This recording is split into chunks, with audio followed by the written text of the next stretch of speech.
বিপিএলের দ্বাদশ আসরের ম্যাচ দিয়েই 2026 টি-20 বিশ্বকাপের প্রস্তুতি সারছে টাইগার স্কোয়াডে থাকা ক্রিকেটাররা।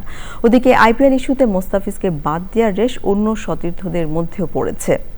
আইসিসির মেগা ইভেন্টে যাওয়ার আগে বিপিএলের উইকেটকে আরও স্পোর্টিং চেয়েছেন সাইফুদ্দিন। বিল্লাল হোসেনের ভিডিও চিত্রে সিলেট থেকে আদিল আহমেদ শানের রিপোর্ট।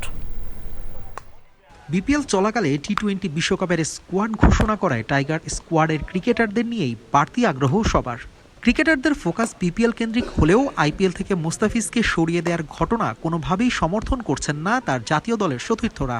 ভবিষ্যতে আইপিএলের নাম দেওয়ার আগে নিজেদের সম্মানের দিকগুলোও ভাবতে চান তানজিম সাকিবের মতো তারকা ক্রিকেটাররা। আইপিএল থেকে ওনাকে কেন নাম সরাই দিল বা করলো, এটা আসলে আমরা কেউই জানি না। হয়তো পলিটিক্যাল ইস্যু হইতে পারে, বাট ক্রিকেটে পলিটিক্স না আসাটাই ভালো। আর আমরা তো চাই, আমরা তো পলিটিক্যাল দিক দিয়ে চিন্তা করি না। এজ এ প্লেয়ার হিসাবে আইপিএল খেলার ইচ্ছা থাকে, ওই হিসাবে আমরা নাম দিই।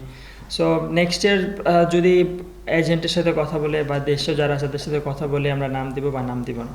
এবারে টি-20 বিশ্বকাপে অংশ নেয়া নিয়ে কথা বলেছেন সাইফুদ্দিন। জানি না আসলে কি হবে, যেহেতু আমাদের কন্ট্রোলে নেই।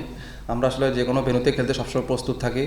আর যেহেতু আমরা বেশ কিছুদিন আগে শ্রীলঙ্কার মতো কন্ডিশনে আমরা টি-20 সিরিজ এবং পূর্ণাঙ্গ একটা সিরিজ খেলে এসেছি, তো আমাদের জন্য আরও অনেক বেশি অ্যাডজাস্ট করতে সুবিধা আশা করি। তারপরে দেখা যাক, আমরা যে কোনো, সেটা ইন্ডিয়া হোক বা শ্রীলঙ্কায় হোক, আমরা সবসময় প্রস্তুত। টি-20 বিশ্বকাপের জন্য বিপিএল এর উইকেট আরও স্পোর্টিং করার দাবি ক্রিকেটারদের। একদিন বিরতির পর ঢাকা ক্যাপিটালস এবং নোয়াখালী এক্সপ্রেসের ম্যাচ দিয়ে আবারও মাঠে গড়াবে বিপিএলের দ্বাদশ আসর।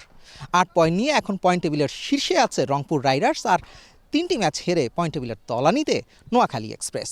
দিনের ম্যাচগুলোতে 4 ছক্কার ফুলঝুরি ছুটলেও রাতের ম্যাচগুলো হচ্ছে লো স্কোরিং, তাই বিরতির দিনে বাড়তি কাজ করতে দেখা গেল উইকেট নিয়ে কিউরেটরদের। আর বিদেশি খেলোয়াড়দের পারফরমেন্সের পাশাপাশি টি-20 বিশ্বকাপের স্কোয়াডে থাকা বাংলাদেশি খেলোয়াড়দের প্রতি বাড়তি প্রত্যাশা এখানকার ভক্তদের।